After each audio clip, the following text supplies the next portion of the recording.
Thank you for tuning in to ASU Gamage Digital Connections.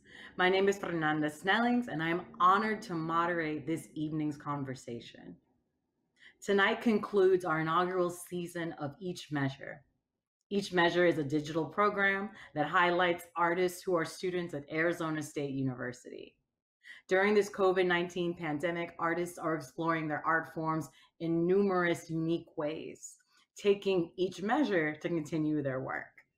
This evening's moderation was crafted in collaboration with my remarkable colleague, Maya Gomez. She is unable to join us this evening, but I would really like to acknowledge her work as she's also an ASU student majoring in theater design and production with an emphasis in lighting. We would like to thank our generous ASU Gamage donors for making this possible. Hello. Welcome back, everybody. It's good to see you. For those just tuning in, we have actually just finished a season with each of the artists here highlighting their work and just checking in with their artistry during the pandemic. I'm just going to jump right into our first question and ask, why are programs like Each Measure and many other platforms that are focusing on artists right now important? And if you also feel free to reflect on your earlier episode for viewers that might just be catching up with us. I think I think programs like this is a good reminder of what's alive. You know, it's only intermission for all of our artistic industries, and it will come back, and it's still living here within us because we're still doing the work. So it's a good reminder that, hey, here are some highlights of people still working, still trying to make things happen, and I think that's really great.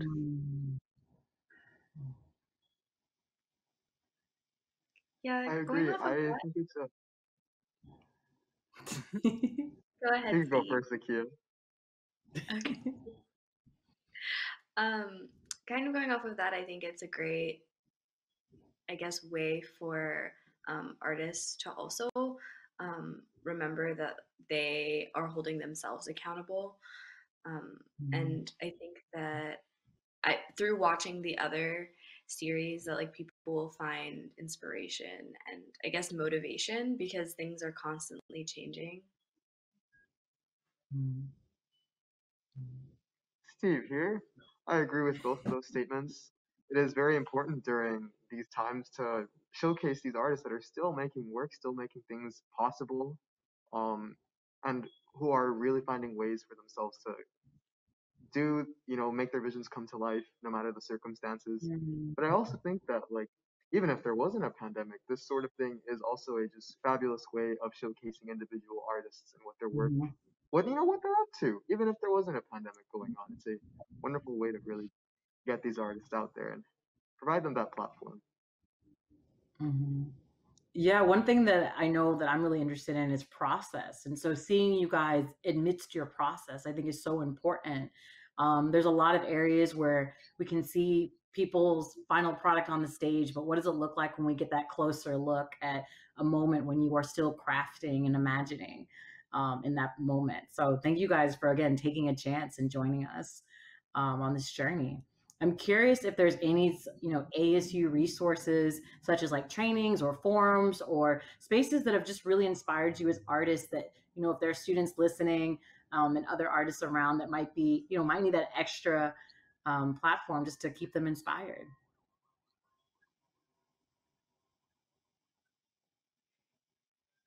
Yeah, I think there's a lot of great connections in the theater department. In the theater department that I can speak to is that there's a lot of help from professors and other connections from different theater companies. I've been working with Southwest Shakespeare Company a lot, and through their internship, which was kind of new last year, where we just started using me and a few other ASU students as guinea pigs, I started to get to know other people in the valley that work on my field, and through that become a core company member at Southwest Shakespeare Company, and we've started working on different workshops, and we're having a Patrick Page workshop next week, which is going to be really informative. And it's just growing, and connections are really important.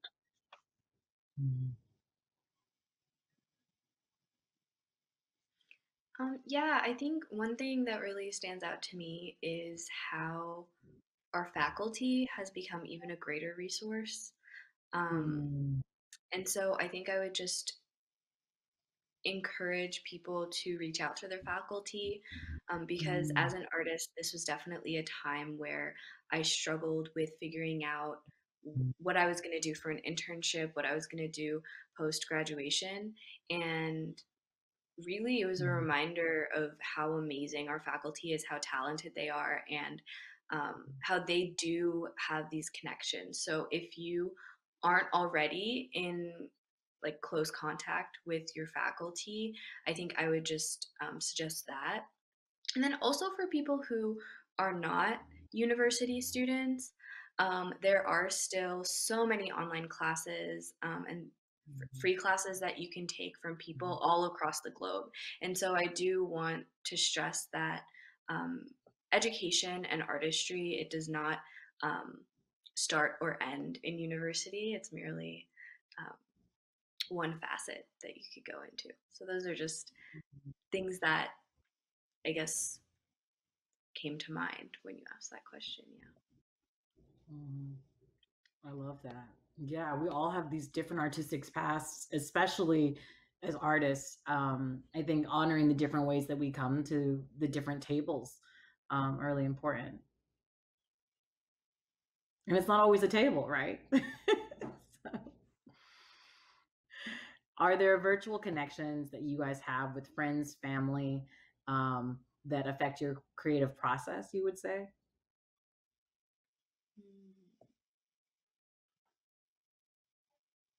I'd Yeah, I say definitely definitely. think so. I mean, go ahead. Yeah, we both say definitely. Just simply because I realized that even simply holding a rehearsal over Zoom is a new thing. And so I think definitely I've been interacting with the digital realm more. Yeah, like you said, there is that disconnect of not being in that physical space. But over the summer, I've been working on a play with another student here at ASU, Diego Sutcliffe, and we were like, you know what, let's just find some actors, get them on Zoom, and have them read it. Why not? It's only going to help us. So we always have those resources to connect to each other, even if we think that this is a time of separation. We still have that connection with other people. For me personally, I think of a specific digital connection I had over the summer. I would have online rehearsals with different choreographers and different dance companies, such as the Be Kind Crew and Yvonne Montoya, and just seeing how they would coordinate their own rehearsals in a digital space and how they carried themselves as like the choreographer and structured their rehearsals was really enlightening and just really impacted my own personal creative process, and is really getting me thinking about possibly hosting rehearsals completely online for a potential digital performance or for a piece that would just be completely developed digitally. Yeah, that actually leads me to my next question. I'm curious about any ASU productions that you've been a part of, any of you that you want to just shout out or have people look forward to, and the some that have passed during this semester. Well, as you can see, I am in a weird space at the moment. I'm part of ASU's next big show, next big theater show, Hedda Gabler. It's premiering, oh God, November 20th. I better memorize my lines. We are sort of doing this live stream performance where each actor is in their specific booths in their dressing room, which with the green screen behind me and this lighting setup. I don't know if you can see. And it's a bit different because you can't really see the other actors around you. So I have different colors of post-it notes with names on them on each wall that I can direct my face onto. And our amazing tech team has put together a digital stage where all these green screens will blend into each other and it'll look like we're all in the same room. And just a big shout out to Matt, Dan, and Dallas for that amazing setup. And it's very interesting working in this isolated environment because I can hear my other actors talk to me through my Bluetooth, and then trying to get as much as I can from their vocal performances and trying to offer them as much as I can. So there's a big part of taking and giving and during this process that I think is really really telling about the times that we're living in.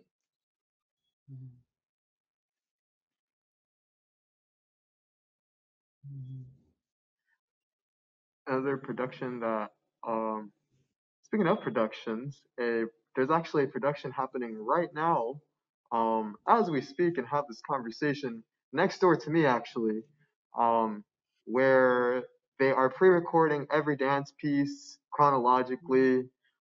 Everybody's wearing masks, and as you can see, that's why I'm wearing a mask, because I'm on campus, so you can't really see my lips. I apologize.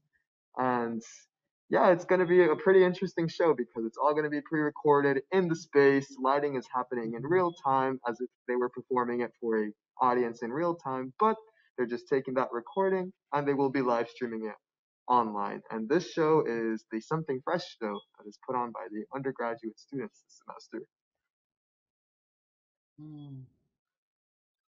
Love it. Love it. All right. Well, I'm going to ask Zakia a quick question. And Victor and Steve, I'll see you in just a moment. Zakia, I'm curious. Could you talk about the Collegiate Association of Artists of Color and what was your process of creating this artistic coalition or being a part of creating it? And, just how has this initiative affected your relationship with other local artists in the area? Yeah, so actually, I was contacted by someone at NYU Tisch to just be a Western representative for this organization. I am not able to say that I was the founder at all of this organization, but recently we've been setting up events, and I really do feel as though this work is timely and seeing how artists fit into um, like our current social reality and how artists are able to be this basically historical documentation of um, our current events. And so that's just been a really amazing opportunity. And it's CAAC, so CAAC official on Instagram. And you can stay tuned and look at our events. Thank you so much, Zakia. For those watching, I really hope you'll look her up. She's also on Instagram. Zakia Rose is a fourth-year movement artist at ASU whose current research focuses on the capacity movement that has to change culture, current social discourses, as well as contribute to them. And now I'm here with Victor Yang, who's a theater major with a concentration in acting and a core company member of the Southwest Shakespeare Company. Victor, I'm thinking, what are your opinions on the future of theater right now? And is there anything that you might want the audience of some of these upcoming shows to know about actors and how this time has affected them?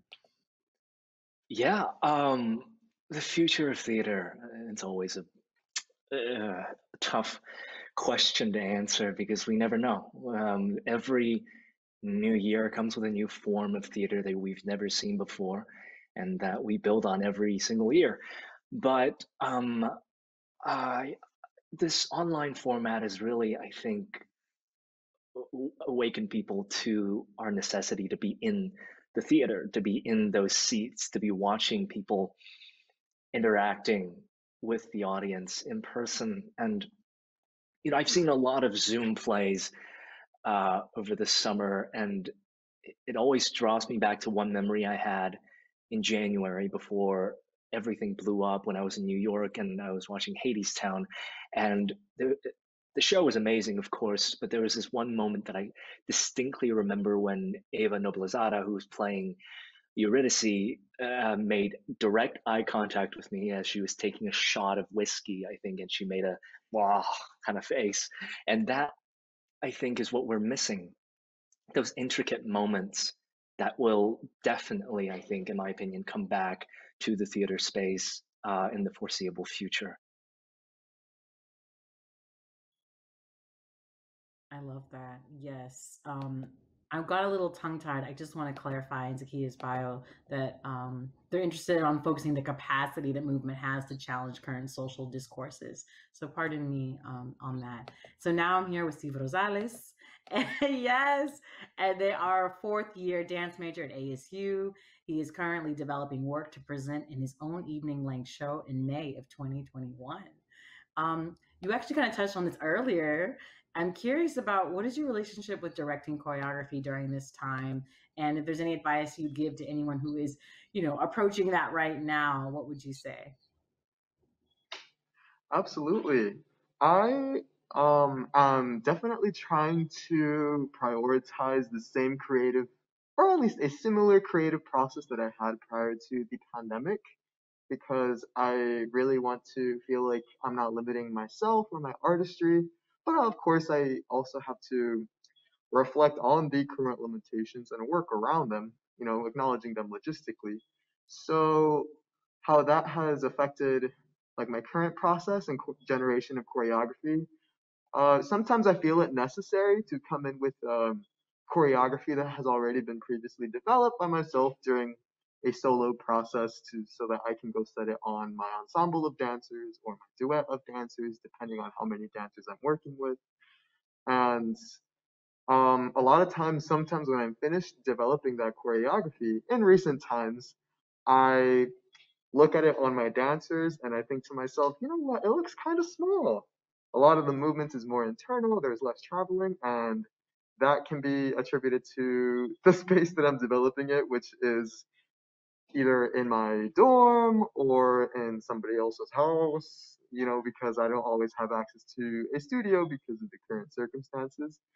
But it's definitely been a really enlightening experience and a fun challenge to continue developing choreography and playing the choreographer role with the current limitations and prioritizing my own artistry and my own voice and finding ways that I can continue to project my voice um, through different ways of developing choreography. Yes, thank you so much. Anything that you guys might want to add as we begin to close? This has been so beautiful just hearing the different textures of your experiences. Yeah, I think. Sorry, I apologize. There is a lag. As you can see, we're always like figuring out how to host these things. But I just wanted to say how grateful I was to even meet Victor and be able to like have this experience with these two artists. So I hope that this is a continuing thing. Yeah, I'm so sorry if I cut you off. Oh, you're all good. You're good. That's sort of what I wanted to talk about actually, is our reliance on technology during these times and the tech process that we've had to take into our own hands makes us really appreciate all the people who are behind the scenes as we are performing on Mhm. stage, who are creating these lighting environments, these sound Mhm. environments, the crew who's Mhm. working each measure, making these boxes happen. Mhm. It's just a very difficult time for everybody, and it's just a very important job that they hold that is really that really affects our careers as well. Mhm. Absolutely. Steve, you want to add anything? I would just like to say that this is incredible. Just having this opportunity to intermingle digitally, to have this sort of platform, it's great. Like, I love it. Having a good time. Mhm. Yeah, and I love the emphasis on thinking beyond the digital too, and the different ways that we can interact with each other in a more analog way. So again, thank you so much, everyone, for tuning in to ASU Gamage Digital Connections.